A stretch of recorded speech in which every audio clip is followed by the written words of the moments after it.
Hello friends, চলে আসলাম নতুন একটি ভিডিও নিয়ে।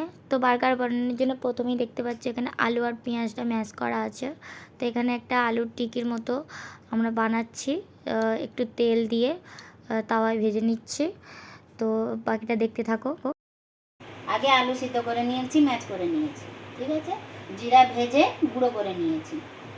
আর এরপরে কড়াইতে পেঁয়াজ পাতলা পাতলা লম্বা কেটে কড়াইতে পেঁয়াজ ভেজেছি, আদা রসুন দিয়ে ভেজে নিয়ে তাকে আলুটা ম্যাশ করাটা সঙ্গে দিয়ে তাকে কড়াইতে একটু নেড়ে নিয়ে নামিয়ে দিয়েছি। নামিয়ে দিয়ে এবার নুনটা স্বাদ মতন দিয়েছি, দিয়ে টিকি বানাচ্ছি। টিকি বানিয়ে বার্গার মধ্যে দিয়ে বানাচ্ছি, ভেজ বার্গার। তো তোমরা দেখতেই পেলে আলুর টিক্কিটা আমরা কি ভেজে নিলাম। তো এবার আলুর টিক্কিটা এই বার্গারের ওপর দিয়ে দিলাম। তো তোমাদেরকে বলে রাখি, আমরা অলরেডি বানিয়ে নিয়েছিলাম, তো ভাবলাম তোমাদের সাথে শেয়ার করি, সেই জন্য শেয়ার করছি। দেখো এভাবে আমরা সসটা আলুর টিক্কিটার আগে দিয়েছি। কি সস দিয়েছি না, মেয়োনিজ দিয়েছি আর আর হচ্ছে চিলি সস দিয়েছি। আর এইদিকে দেখো পেঁয়াজ কুচি আর টমেটো দুটো কেটে নিয়েছি এইভাবে।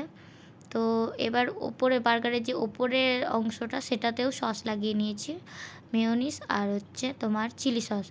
এই যে এইটা ওপরেরটা, বার্গারে যে ওপরে যেটা হয়। আর এই দেখো বার্গার বান, আমরা এইটা ইউজ করছি, তাই ভাবলাম তোমাদের সাথে শেয়ার করি। দেখো এভাবে সাজাবো সব কিছু দেওয়ার পর। এবার পেঁয়াজ দিয়ে দিচ্ছি। পেঁয়াজটা এইভাবে কেটে নিয়েছি আমরা হাফ করে, তারপরে কেটে নেওয়া হয়েছে। আর টমেটোটাও এইভাবে দিয়ে দেওয়া হচ্ছে, দেখতেই পাচ্ছ। তোমরা যেভাবে খুশি সাজিয়ে নিতে পারো। দেখো আমাদের এগুলো দেয়া হয়ে গেছে। এরপর ওই যে ওপরের অংশটাতে মেয়োনিজ আর চিলি সসটা লাগানো ছিল, এবার এটা চাপা দিয়ে দিলাম।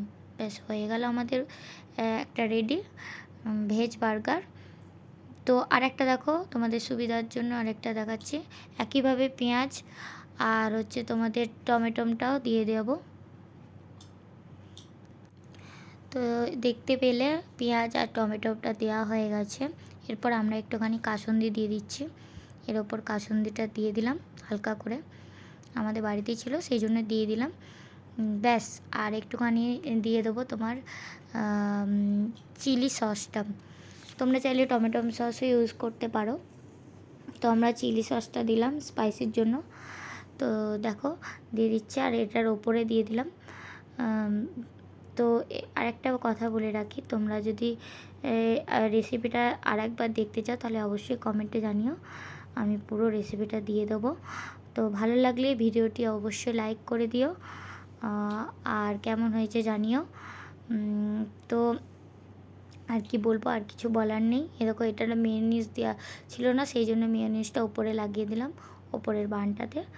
তো এইভাবে আর একটা বানিয়ে নিলাম, আরও দুটো বানিয়েছিলাম তো আমাদের ভাবে। তো ভালো লাগলে অবশ্যই লাইক করে দিও। দেখা হচ্ছে নেক্সট ভিডিও।